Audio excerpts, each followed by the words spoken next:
usahain biarin dulu 1 jam atau 2 jam istirahat atau baru-baru berbaik. Walaupun ini nggak ada hubungannya sakti hati mau makan buah-buahan ya, mau boleh buah-buahan, sayuran.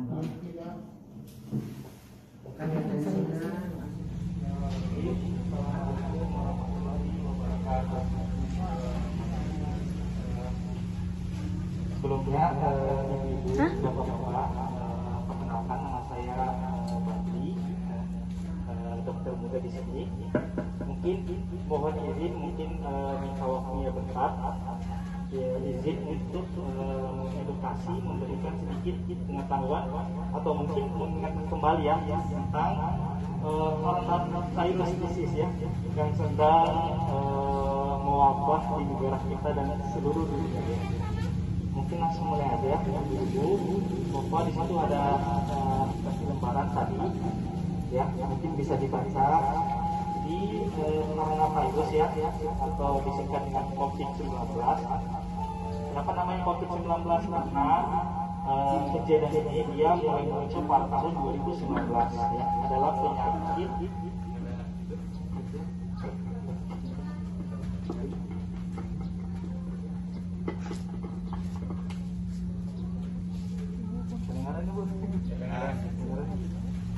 ya, jadi bisa dibaca. Jadi coronavirus adalah penyakit yang disebabkan oleh coronavirus ya, jenis baru ya, yang ditemukan pada manusia, tepatnya di Wuhan, Desember 2019.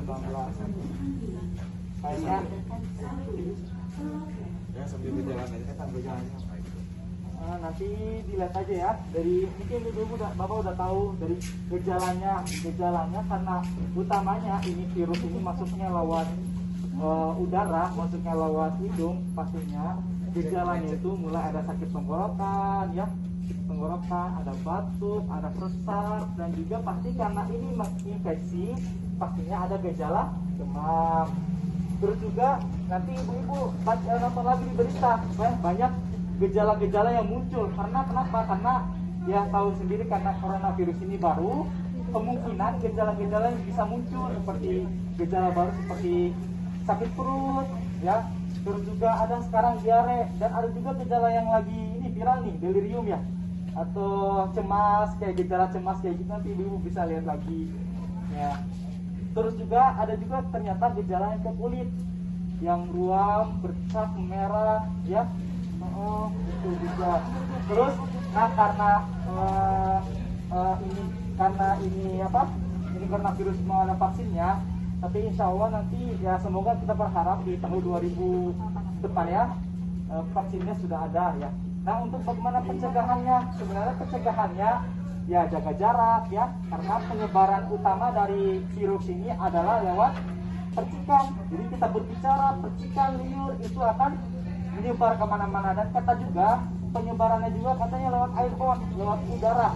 Makanya pentingnya kita menggunakan masker. Makanya yang paling saya tekanin sekarang, karena kita sudah masuk ke kehidupan baru di wabah COVID ini. Makanya yang paling saya tekanin adalah 3M Bu. Apa?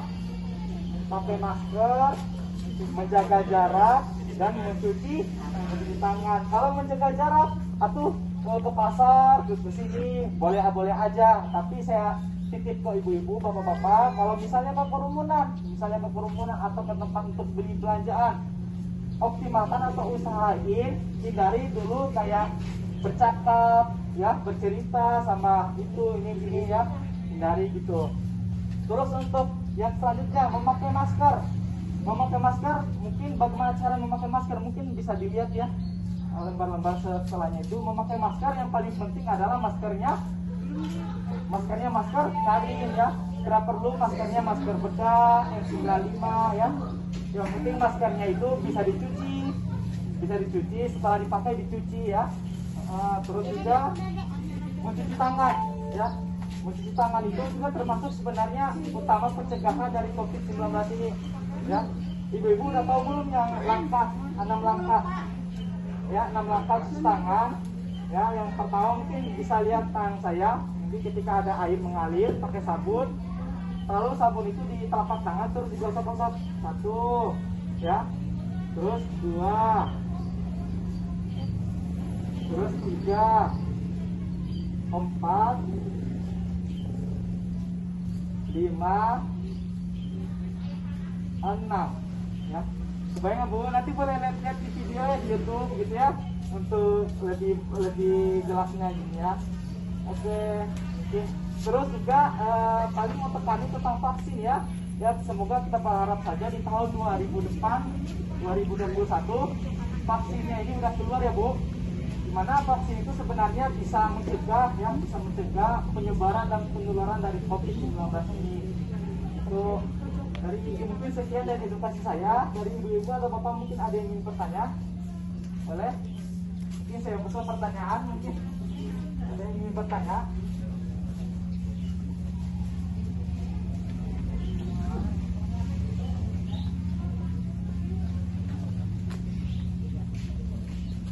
Ini stop dulu.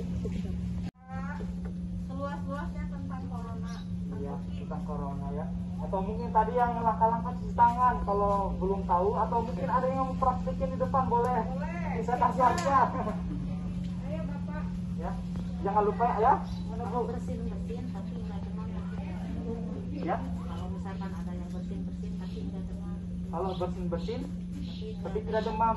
Ya, kalau bersin-bersin tidak demam. Yang penting yang paling utamanya harus tahu etika ketika bersin dan batuk. Ya, bersin dan batuk etikanya bagaimana Bu? Kalau ketika bersin atau batuk, tutup mulutnya dengan tangan atau bilas ya, atau tidak pakai siku ya, gitu. Setelah itu cuci tangan. Nah, itu saja. Mungkin Ibu tadi sudah bertanya. Payun habis sama ibu. Ada nomor ada. Ibu karena sudah bertanya tadi, boleh milih Bu. Ada masker, ada ini aja, oke. Ada lagi yang ingin bertanya? Walaupun Ya. rapid, istilahnya rapid yang di tangan sama yang di swab Ya. itu berapa persen yang rapidnya, berapa persen yang swabnya, berapa persen yang antigen? Ya. Jadi kalau sebenarnya untuk mengetahui kita terkena COVID, sebenarnya bisa dideteksi Bu dengan melakukan rapid. Rapid itu dia pengerjaan pemeriksaan secara cepat dan hasilnya juga akan keluar pada saat itu.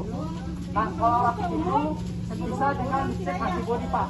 Jadi antibodinya nanti diambil darahnya, nanti dicek darahnya, kita lihat nanti antibodinya meningkat ya. Kalau meningkat kemungkinan hasilnya ada reaktif dan reaktif. Nah, kalau untuk pengecekan darah antibody itu kemungkinan palsunya besar Pak, makanya harus dilanjutkan ke pemeriksaan selanjutnya. Makanya kalau hasilnya misalnya reaktif, biasanya harus dikonfirmasi kembali lagi dengan rapid antigen.